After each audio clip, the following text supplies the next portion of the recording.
भानगढ़ का किला। यकीनन ये नाम आपने कई बार सुना होगा। इससे जुड़ी कई भूतिया कहानियां आपको YouTube पर सुनने को मिल जाएंगी। ये एक इतना डरावना किला है जिसे दिन के वक्त देखने में आपको ऐसा लगेगा कि ये साधारण सा खंडहर किला है जिसके आसपास घर बने हुए हैं, लेकिन रात के वक्त यहाँ पर ऐसी ऐसी भूतिया घटनाएं होती हैं जो लोगों को अंदर तक डरा देती हैं। अब कुछ चीज़ें इससे जुड़ी मैं आपको बता ही देता हूँ कहानी शुरू करने से पहले। तो ये पुराने ज़माने का एक ऐसा किला है जहाँ आसपास कई घर बने हुए हैं और एक शाप के कारण ये जो किला है ये भी बिल्कुल अलग थलग सा पड़ गया और यहाँ जितने घर हैं उनके ऊपर आपको छत देखने को नहीं मिलेगी। ये एक शाप के कारण हुआ कि अब तक वहाँ भूतों का निवास है। अगर आप वहाँ दिन के वक्त घूमने जाएंगे तो आपको मनमोहक दृश्य देखने को मिलेंगे। आप सोच ही नहीं सकते कि इस जगह को भूतिया कहा जा सकता है। लेकिन जब यहाँ अंधेरा घिरता है तो यही घर जो देखने में पुराने ज़माने के खंडहर घर नज़र आते हैं, उनकी दीवारों से आपको कुछ आवाज़ें सुनाई देंगी। ऐसा लगेगा जैसे उस घर के अंदर कोई है। जब आप झांक कर देखने की कोशिश करेंगे वहाँ कोई मौजूद नहीं होगा। कहते हैं कि उन घरों के अंदर अब भी पुरानी आत्माएं भटक रही हैं जिन्हें अपनी आंखों से देखा नहीं जा सकता, लेकिन खास लोग जो उनकी आवाज़ें सुन सकते हैं। अब उन्हीं खास लोगों में ये 3 दोस्त थे जो पहुँचे हुए थे भानगढ़ का किला देखने के लिए दिल्ली से। लेकिन उनके साथ एक ऐसी भूतिया घटना हो गई जो शायद आपने कभी नहीं सुनी होगी। ये बहुत ही रोमांचक और डरावनी कहानी है और भानगढ़ के किले की इतनी डरावनी कहानी इससे पहले आपने सुनी नहीं होगी। तो अब सीधा इस कहानी को शुरू करते हैं। तो ये कहानी है 3 दोस्तों की, दक्ष, कुणाल और निखिल। ये तीनों दिल्ली के रहने वाले हैं। अब तीनों की दोस्ती कैसे हुई पहले तो ये समझते हैं, क्योंकि ये तीनों ना तो एक कॉलोनी में रहते हैं, ना इकट्ठे पढ़ते हैं, ना इकट्ठे खेलते हैं। तो ऐसे लोगों की दोस्ती होना बहुत मुश्किल होता है।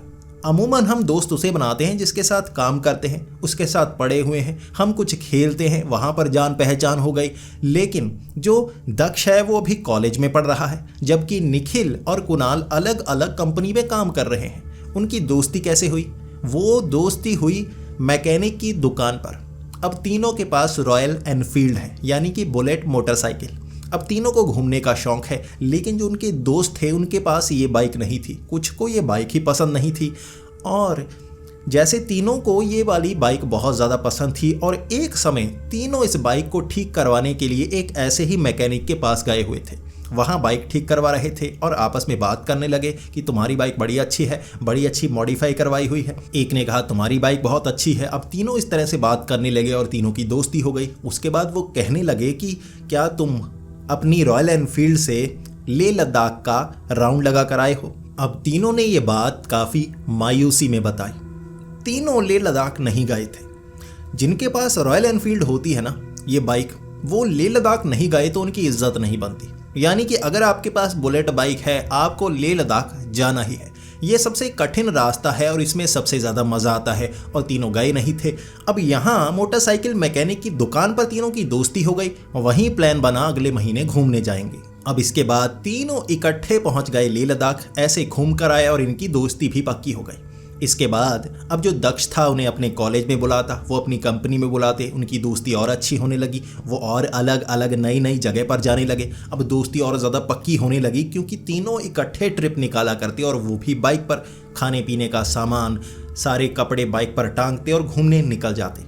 इस तरह से तीनों की दोस्ती अब एक नए मुकाम पर पहुंच गई थी और उन्हें लग रहा था कि क्यों न हर महीने हर हफ्ते घूमने के लिए निकले आसपास की कोई जगह जहां पर छुट्टी के दिन हम समय बिता सके।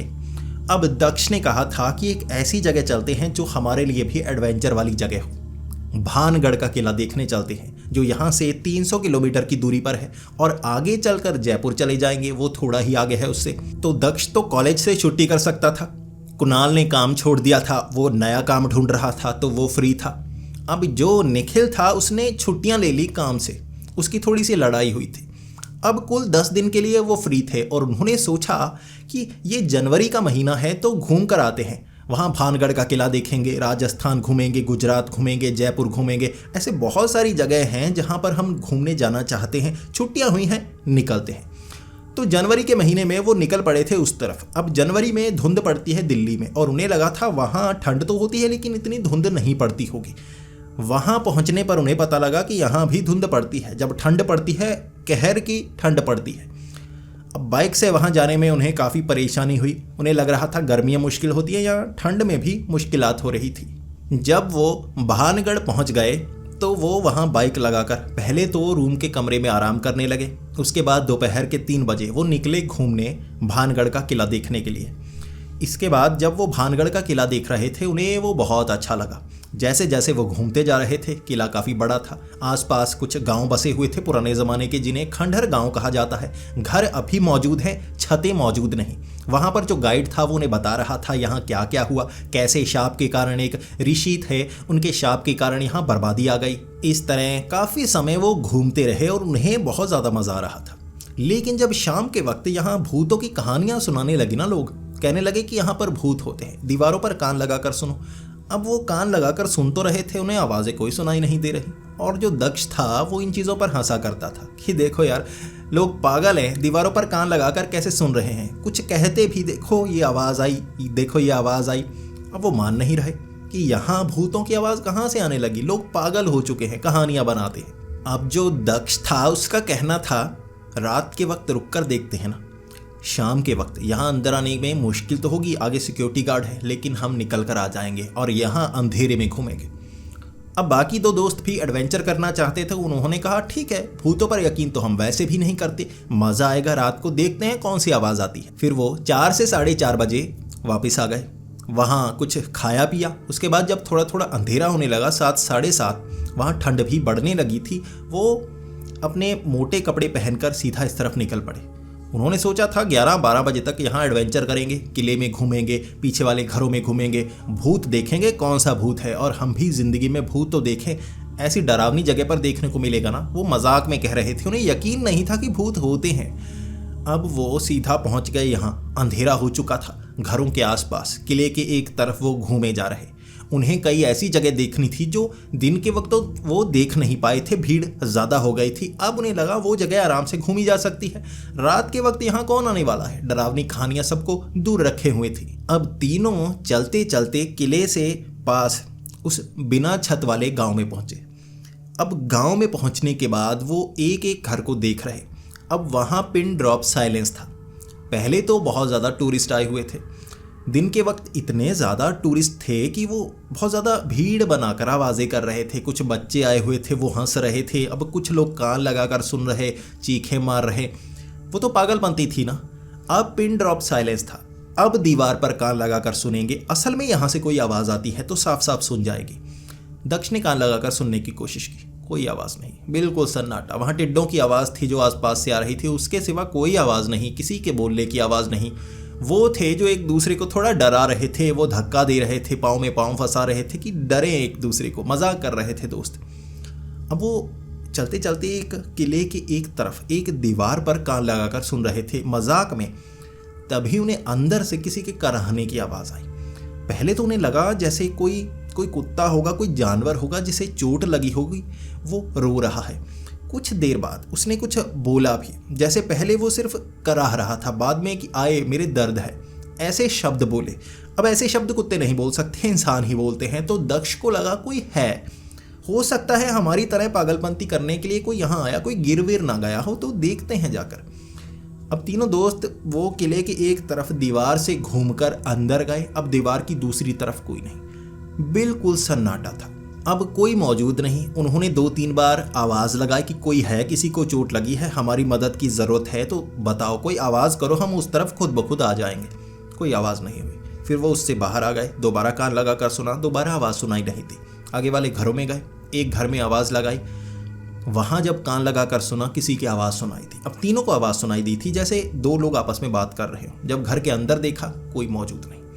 इसके बाद ऐसी चीज़ें 1-2 घरों में और हुई और अब उन्हें लगने लगा कि यहाँ कोई ना कोई तो है, या तो हमारे साथ मजाक कर रहा है या ये भूतों वाली बात सही है।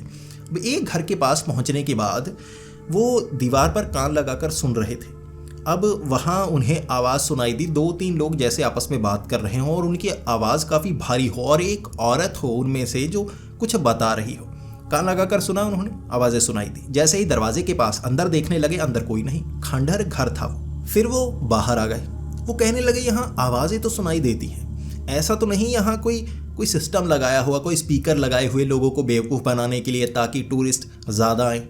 अब उसे दीवार पर कान लगाकर सुनने लगे। फिर से आवाज़ें, अंदर जाने पर आवाज़ें नहीं आ रही थी क्योंकि अंदर कोई मौजूद नहीं था, कोई नज़र नहीं आया, लेकिन दीवार पर कान लगाने के बाद उन्हें फिर से आवाज़ें सुनाई देने लगी। अब उनमें से निखिल कहने लगा, यार इस दीवार के इस तरफ छेद है, अब देख घूम कर जाएंगे, अंदर कोई नहीं होता, इस छेद से अंदर चलते हैं ना, इससे आवाज़ साफ सुनाई दे रही है। अब वो छेद के पास गए, वहाँ कान लगाकर सुनने की कोशिश करने लगे। वहाँ आवाज़ साफ साफ, कुछ गुपचुप बात हो रही थी, अजीब से शब्द बोले जा रहे थे। एक तो राजस्थानी उन्हें अच्छे से नहीं आती थी, लेकिन राजस्थानी कुछ शब्द हैं जो आसानी से हिंदी से मिलते जुलते हैं, वो उन्हें समझ में आते, और बीच बीच में कुछ ऐसे शब्द जैसे कोई बोल रहा था कि उनके समझ में नहीं आते। अब उस छेद से आवाज़ आ रही थी। अब वो जो छेद था वो शायद बारिश के कारण उस दीवार की एक साइड में कोई छेद हो गया था, मिट्टी एक साइड हो गई थी, कुछ ईंटें गिर चुकी थी।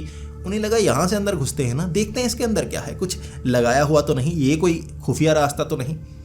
सबसे पहले निखिल उस छेद से अंदर गया, उसी घर के अंदर, किले की एक साइड वाले, उसके पीछे पीछे बाकी दोनों भी। जब वो अंदर गए बहुत ज़्यादा अंधेरा। अब उनके पास एक मोबाइल था, मोबाइल की टॉर्च उन्होंने जलाई।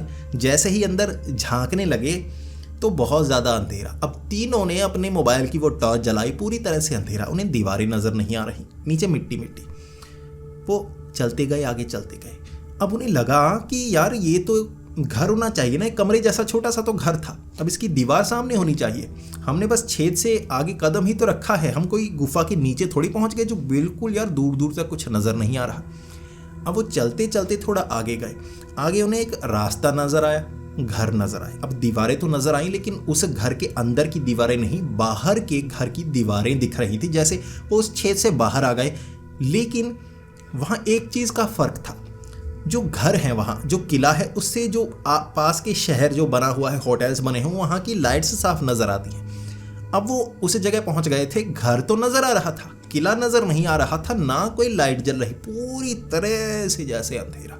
अब वो जो घर के दीवारें थी वो ईंटें कुछ नई नई लग रही। जब वो चलकर थोड़ा सा आगे गए तो उन्होंने एक चीख सुनी। एक चीख एक घर के अंदर से आई थी, इतनी तेज चीख थी कि तीनों डर गए और एक कोने में छिप गए। अब इसके बाद जब वो थोड़ा सा बाहर निकले, देखने लगे, वहाँ कई लोग थे। ऐसा लग रहा था जैसे कई लोग आए हुए हों वहाँ इस भानगढ़ के किले को देखने के लिए रात के वक्त। और अब उन्हें लगा ठीक है, जो डर था खत्म हुआ, लोग भी यहाँ रात को ऐसा एडवेंचर करने के लिए आए हुए हैं, लोग रात को आते ही होंगे। उन्होंने कई कहानियाँ भी सुनी थी, इसलिए वो लोगों से बात करने के लिए गए। अब उन्होंने देखा कि लोगों ने जो कपड़े पहन रखे थे ना, वो जैसे ट्रेडिशनल कपड़े थे, राजस्थानी ट्रेडिशनल पुराने कपड़े पहन रखे थे, और कुछ में काफ़ी सिलवटे, कुछ फटे हुए कपड़े, काफ़ी गरीब से लोग लग रहे थे। तब वो तीनों जब पास जाकर बात करने लगे ना, सबसे पहले उन्होंने एक बूढ़े आदमी से बात करने की सोची। अब वो बूढ़ा आदमी था जिसने हाथ में बड़ा सा डंडा पकड़ा हुआ था, सर के ऊपर एक दरी, कंबल सा रखा हुआ सर के ऊपर, शायद ठंड से बचने के लिए। उसके कपड़े भी काफ़ी मोटे और पुराने से ज़माने के लग रहे। जब उन्होंने उससे बात की, वो पीछे मुड़कर पहले तो काफ़ी ज़्यादा डर गया। फिर उसके बाद जब कुणाल ने सवाल पूछा कि अंकल यहाँ पर इतने लोग कहाँ से आ गए हैं, और यहाँ थोड़ा क्या ये रास्ता किसी आगे की तरफ जाता है, हम थोड़ा सा भटक गए हैं, समझ में नहीं आ रहा नीचे उतरने का रास्ता कौन सा है। तब वो बूढ़ा आदमी हंसने लगा, पागल हो तुम, यहाँ क्या कर रहे हो। तब दक्ष ने कहा, यहाँ क्या कर रहे हैं, थोड़ा सा हम रात को आ गए थे, हमें पता है, हमने गलती कर दी, इस जगह को भूतिया कहा जाता है, लेकिन आप भी तो आए हुए हैं। तब उस आदमी ने कहा, मैं आया हुआ, मुझे कोई डर नहीं है, तुम्हें डर होना चाहिए, वापस चले जाओ, इससे पहले कि कभी वापस ना जा पाओ। अब दक्ष को लगा कि बूढ़े अंकल तो मुझसे भी ज़्यादा मजाकिया हैं, तो वो कहने लगे, नहीं अंकल, हम भी एडवेंचर करने आए हैं, जैसे आप एडवेंचर करने आए हैं, खतरा आपको भी है, हमको भी है।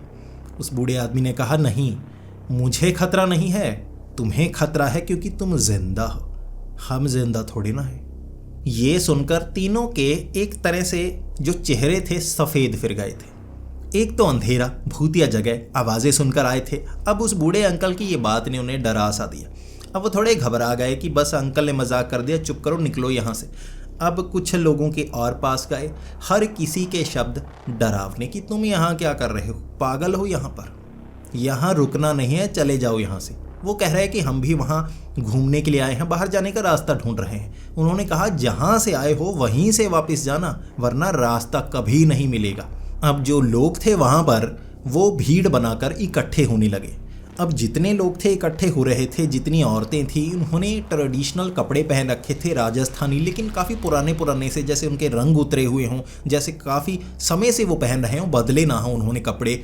तो वो भीड़ बनाकर अब उनके इर्द गिर्द इकट्ठा हो रहे हैं और कहे जा रहे जहाँ से आए हो वहाँ चले जाओ। उन्होंने कहा हम चले जाते हैं, यहाँ देखिए आप गुस्सा मत कीजिए। फिर वो उनके कपड़े पकड़ने की कोशिश कर रहे, उन्हें डराने की कोशिश कर रहे। अब अंधेरे में जब वो मोबाइल की रोशनी उनके ऊपर पड़ रही थी ना, उनके चेहरे करीब से थोड़े डरावने लगने शुरू हो गए। हर कोई अंधेरे में घूम रहा था। जो उनके पास मोबाइल की टॉर्च थी ना, उससे वो रोशनी कर रहे, उनसे वो नज़र आ रहे। जब अंधेरा हो जाता वो अंधेरे में भी घूम रहे, उन्हें जैसे अंधेरे का डर ही नहीं था। ये बात ने तीनों को बहुत ज़्यादा डरा दिया। अब इसके बाद उन्होंने आगे की तरफ भागना शुरू कर दिया। उन्हें सच में लगने लगा कि ये भूत हैं। असल में हम उस छेद से अंदर तो आ गए, अंदर हम उस कमरे से बाहर निकले हैं और वो भूत हमारा पीछा करना शुरू कर गए। शायद ये वो चीज़ थी जो हमें नहीं करनी चाहिए थी और ये गलती हमने कर दी है। अब वो भागते गए, हर जगह उन्हें वो भूत नज़र आते। वो किले में भी भूत नज़र आते। अब नीचे उतरने की कोशिश कर रहे थे। जब वो नीचे उतर रहे थे, नीचे उतरते उतरते पास वाला जो गेट और उसके आगे जो होटल्स की लाइट्स, उन्हें कुछ नज़र नहीं आ रहा। वहाँ जैसे बस रास्ते मिट्टी के रास्ते बने हुए थे, बंद रास्ते थे, हर जगह पत्थर रखे हुए, जैसे यहाँ से निकलने का कोई रास्ता ना हो। उन्हें यहाँ से बाहर निकलने का कोई रास्ता नहीं मिला। बार बार भटक कर वो घरों की तरफ भाग रहे थे। अब उन पत्थरों पर चढ़ने की कोशिश करते, वो पत्थर इस तरह से टिकाए हुए थे जैसे किले को चारों तरफ से बंद किया हो। और वहाँ झाड़ियाँ, हर तरफ अंधेरा और मोबाइल में कोई रेंज नहीं आ रही। यहाँ पर फुल रेंज आती है। एक के पास अलग कैरियर का नेटवर्क था, एक के पास अलग। दोनों के मोबाइल पर रेंज नहीं आ रही, वो फ़ोन तक नहीं कर सकते थे। उनके पास मोबाइल का इस्तेमाल इतना था कि वो टॉर्च की वो लाइट जला पा रहे थे, उसके सिवा कोई काम नहीं था मोबाइल का। भागते भागते वो वहीं पर रहे। इसके बाद कभी वो एक दूसरे से अलग हो जाते, एक दूसरे से झगड़ने लगते, तूने फंसाया। फिर इकट्ठे हो जाते कि मुसीबत को टाल देते हैं, पहले यहाँ से निकलते हैं फिर लड़ेंगे। फिर इकट्ठे होते। इस तरह से अब जो दक्ष था वो उनसे ज़्यादा झगड़ा और वो किले की तरफ भागा कि मैं उसके पीछे से दीवार फांद कर बाहर निकल जाऊंगा। जो कुणाल और निखिल थे वो वापस पहुँचे। लगभग 4 से 5 घंटे वहाँ भटके। वो भूतों ने उन्हें पकड़ने की कोशिश की, उन्हें नज़र आते। उनके चेहरे अब बहुत भद्दे हो गए थे, वो जैसे हड्डियों के कंकाल थे, इस तरह से नज़र आ रहे। और यहाँ जो घर थे वो नए से नज़र आ रहे।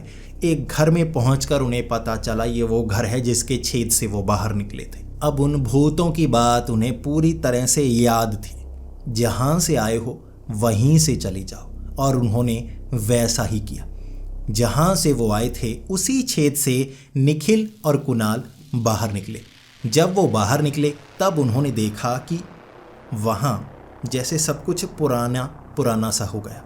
वो घर पहले नए से, नई ईंटों के, नई मिट्टी से जुड़े हुए घर लग रहे थे, अब पुराने। अब किले की जो ईंटें ढाई हुई थी, पुरानी टूटी हुई थी, वो दिख रही। अब उन्हें लगने लगा कि ये पहले जैसा है। वो बाहर की तरफ भागे कि अब तो कुछ नज़र आएगा। सामने होटल्स की लाइट, सामने स्ट्रीट लाइट्स, आगे वाली सड़क की लाइट, उन्हें साफ साफ नज़र आ रहा था कि यहाँ दूर दूर सब कुछ दिख रहा है। भाग भाग कर वो होटल पहुँचे थे। जब वो होटल पहुँचे, दक्ष वहाँ मौजूद नहीं। उस रात उन्होंने दक्ष का इंतज़ार किया था। उसके बाद वो सुबह दक्ष को ढूंढने के लिए बाहर निकले। उन्होंने सब कुछ बताया कि दक्ष कहाँ पर है। दक्ष मिल नहीं रहा। अब उन्होंने कहा कल शाम को दक्ष वहाँ गया था, मिल नहीं रहा। वो कंप्लेंट करने के लिए भी गए थे। उसके बाद दक्ष की तलाश हुई थी। दक्ष दिल्ली में था। दक्ष अपने घर में उठा था। अब वो जिस किराए के मकान पर रहा करता था, दक्ष वहीं पर पहुंच गया था। उसे कुछ याद नहीं कि वो भानगढ़ पहुंचा भी था। उनके दोस्तों ने टो करके वो बाइक दिल्ली तक पहुंचाई और उसे ये पता नहीं कि मेरी बाइक वहां कैसे पहुंच गई। उसे लगा चोरी हो गई है। उसे कुछ याद नहीं वहां पर क्या हुआ। उसके 2 दोस्त बताते रहे ये सब हुआ। अब दक्ष को कुछ याद नहीं। इसके बाद ये कहानी अब हमें लिख भेजी थी निखिल जी ने, जिसके बाद निखिल जी का कहना है कि मैं कुणाल के साथ आज भी टच में हूँ, उस घटना को याद करके डरते हैं। लेकिन उस दिन के बाद से जैसे ही दक्ष की आदत बदल गई थी, वो डरता बिल्कुल नहीं था, उसे जैसे कुछ याद नहीं रहता और वो घटना की याद उसे कभी नहीं आई। ऐसा लग रहा था जैसे उसके शरीर में वो नहीं कोई और हो, कोई ऐसा जो समझदार हो, लेकिन उसे कुछ खास चीज़ें ना आती हो। अब जो दक्ष था उसे राजस्थानी नहीं आती थी। आखिरी बार जब निखिल ने उससे बात की थी तो उसकी जो बातें थी, बीच बीच में उसके शब्द जैसे राजस्थानी निकल रहे थे, जैसे उसे अपने आप बहुत ज़्यादा राजस्थानी आ गई हो, वो राजस्थानी हो लेकिन अभी अभी उसने हिंदी सीखी हो। इस तरह से वो बात कर रहा था। इसके बाद उसने निखिल से भी टच जैसे तोड़ दिया और अब दक्ष कहाँ है किसी को नहीं पता। उन्होंने ढूंढने की कोशिश की लेकिन उसने वो मकान छोड़ दिया था, दोबारा कभी टच में नहीं आया। उसकी बाइक कहाँ गई, वो कहाँ गया, उन्हें नहीं पता। लेकिन निखिल का मानना है शायद उस रात वो भानगढ़ के किले से बाहर निकल ही नहीं पाया था। लेकिन क्योंकि नियम है, शरीर तो उसका इस दुनिया का था ना, शरीर यहाँ उसके घर में आया लेकिन उसकी आत्मा नहीं आई। उसके शरीर में कोई और था, जो भानगढ़ के किले में भटकती हुई आत्मा उसके शरीर में थी। दोस्तों, आपको इस बात पर कितना यकीन है ये मैं आप पर छोड़ता हूँ, क्योंकि मैं आपके लिए डरावनी कहानियाँ लाने का काम करता हूँ और मैं ये आप पर छोड़ना चाहूँगा, आप इसे सच मानेंगे या नहीं। लेकिन हमारे सब्सक्राइबर्स जो ये कहकर हमें कहानी भेजते हैं कि एक सच्ची कहानी है, तो मैं इसे सच्ची कहानी की तरह ही आपके सामने प्रस्तुत करता हूँ। आपको ये वीडियो कैसी लगी, आपको ये कहानी कैसी लगी, प्लीज़ कमेंट्स में ये भी बताएं। अगर अच्छी लगी हो तो इसे लाइक और शेयर करें। ऐसी ही वीडियोस देखने के लिए हमारे इस चैनल को सब्सक्राइब करें। तो मिलते हैं अगली वीडियो में, तब तक के लिए डरते रहें।